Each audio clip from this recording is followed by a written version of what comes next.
Hello youtubeuse. Alors je fais une vidéo aujourd'hui pour répondre à la vidéo de Jodie qui a elle-même répondu à une autre vidéo d'une américaine, d'une youtubeuse américaine qui s'appelle Joelzy et qui se plaint de, en quelque sorte, ne pas avoir la même visibilité. Donc Joelzy est une youtubeuse américaine qui a le cheveu de type 4C.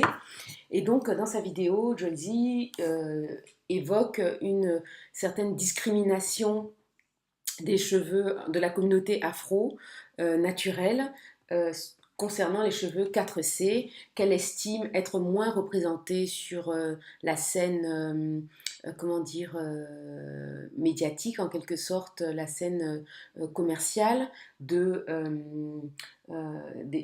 events, des événements qui sont proposés aux États-Unis et notamment ces événements organisés par des annonceurs, des, des compagnies qui proposent des produits pour les cheveux afro. Donc ces compagnies préfèrent inviter des personnes qui ont le cheveu de type plutôt bouclé, donc de type plutôt 3A, 3B, 3C, et non pas des personnes qui ont le cheveu de type 4C. Donc, à la fin de sa vidéo, pour revenir à la vidéo de Joelzy, Joelzy demande si est-ce que comme elle, on trouve qu'il y a une discrimination sur YouTube des types de cheveux 4C et qu'est-ce qu'il faut faire, qu'est-ce qu'on préconise, voilà. Elle a demandé à ce qu'on fasse une vidéo réponse. Donc, ce que je propose, je vais d'abord faire une vidéo réponse à Jodie et ensuite je ferai une vidéo réponse à Joelzy.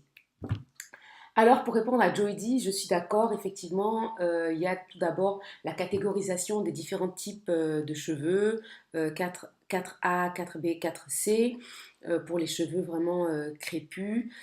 Ensuite, 3A, 3B, 3C, 2A, 2B, 2C, et un A, un B, un C, j'imagine, puisque moi, je ne vais pas regarder trop la partie 1, étant donné que c'est pas du tout mon type de cheveux. Pour ma part, je me situe dans la catégorie des cheveux 4C parce que voilà, mes cheveux correspondent exactement à cette définition, sachant que dans la réalité, c'est une simplification. Les cheveux 4C ne sont pas on va pas avoir un type de cheveux 4C et un type de cheveux 4A. Il y a vraiment une large palette à mon sens, de cheveux afro et les 4C, on va avoir aussi une large palette parce qu'on va avoir des cheveux euh, vraiment avec une boucle, une frisure, une boucle très très très serrée, une boucle un peu moins serrée, voilà. On ne peut pas dire qu'il y a une seule catégorie de 4C, il y a plusieurs catégories de 4C, comme il y a plusieurs catégories de 4A, il y a plusieurs, voilà, et je pense qu'il y a plusieurs voilà. Moi, je pense que l'intérêt de la catégorisation, c'est de pouvoir se dire, voilà, les produits ont marché sur telle tête. Elle peut, cette personne qui a un cheveu qui est dans la tick box, dans la catégorie 4C, elle fait ce type de coiffure. Voilà ce à quoi je peux m'attendre. Elle a commencé son voyage euh, pour les cheveux en 2010. Moi, je prends mon exemple. J'ai fait le Big Chop en 2010.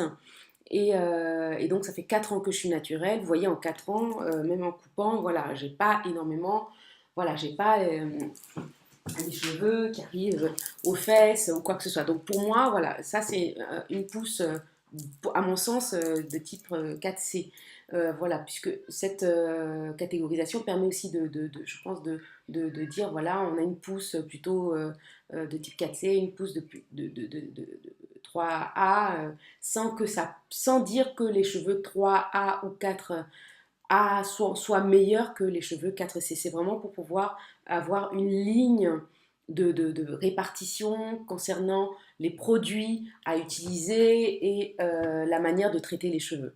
Sachant que moi, me catégorisant comme une 4C, je vais devoir axer euh, comment dire, mes soins sur vraiment une intense. Donc, moi j'utilise à fond de l'eau, de l'eau, de l'eau, de l'eau, de l'eau.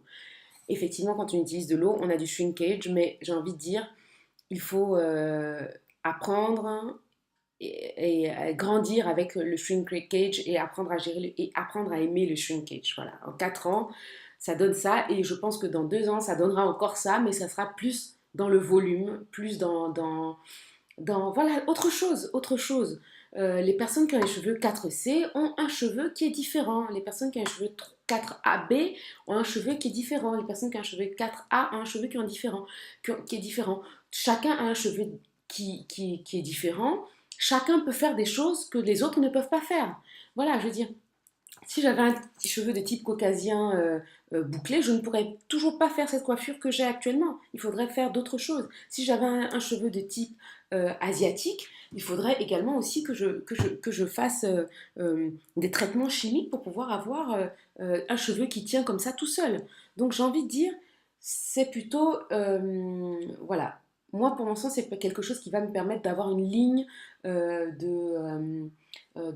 comment dire, une ligne d'approche par rapport aux produits que je vais utiliser, par rapport aux soins que je vais apporter à mes cheveux et, et voilà, tout ce qui est euh, la, la, la, la catégorisation par rapport aux soins, par rapport aux produits.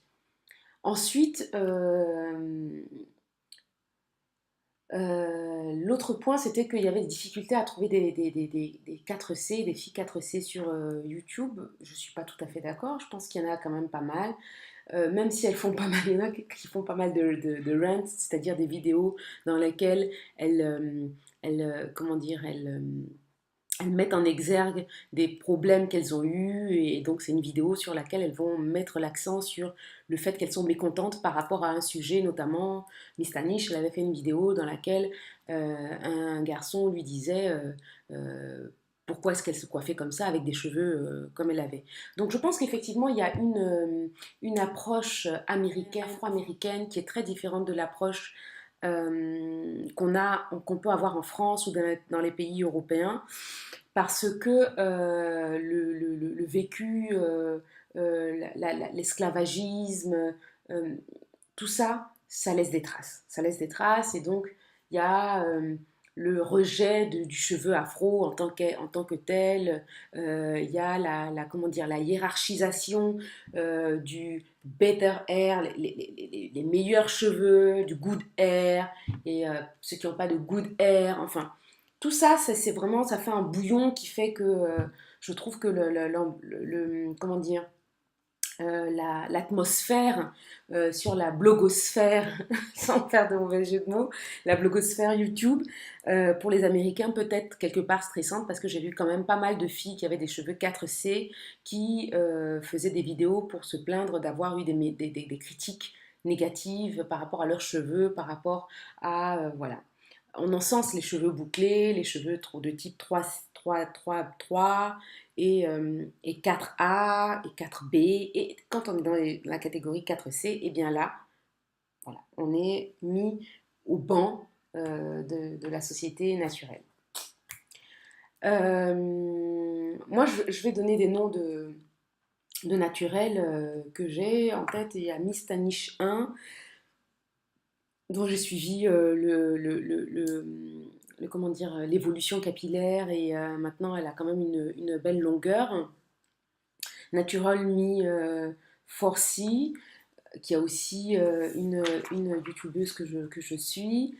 Il y en a une sur laquelle je suis tombée dernièrement qui s'appelle Daphné Daphné Nadiara, qui elle a maintenant une longueur de 20 inches et donc c'est quand même long.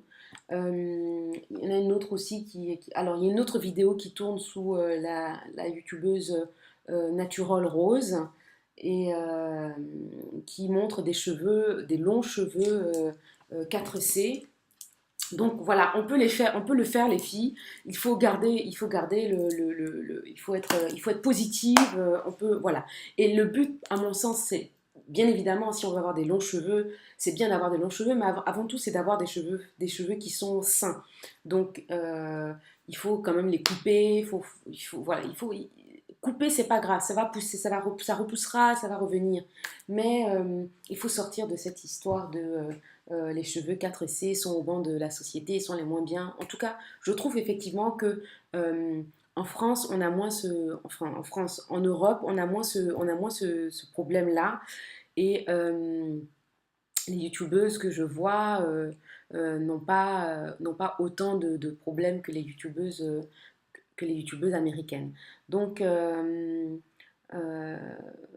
pour ma part, je dirais bah, les filles qui sont les youtubeuses qui sont française, eh ben, rester sur cette voie-là. Je pense qu'on tient le bon bout. Il ne faut absolument pas qu'on aille sur comment dire, la trajectoire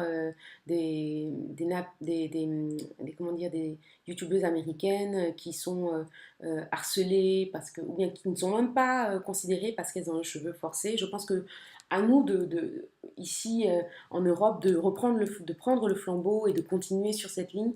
Et j'ai envie de dire, si d'autres types de cheveux sont, comment dire, favorisés, moi je crois pas qu'ils soient plus favorisés. Je veux dire, tous les cheveux sont beaux. Il y a des cheveux 3A qui sont très beaux, il y a des cheveux 3A qui sont très moches, il y a des cheveux 3A qui sont pas en bonne santé, il y a des 4A qui sont très bien, des 4A qui sont moins bien. Voilà, je veux dire, dans toutes les catégories, il y a des bien, des cheveux moins bien. Donc il faut accepter. Je pense que le problème est une question déjà d'acceptation de soi. Il faut s'accepter comme on est. Quand on a un bad hair day, tout le monde a un bad hair day. Il n'y a pas que les gens qui ont des cheveux afro 4C qui ont un bad hair day. Il y a des gens qui ont des cheveux qui sont euh, avec des cheveux lisses et qui se lèvent et qui n'arrivent pas à se coiffer, qui ont des cheveux bad hair day.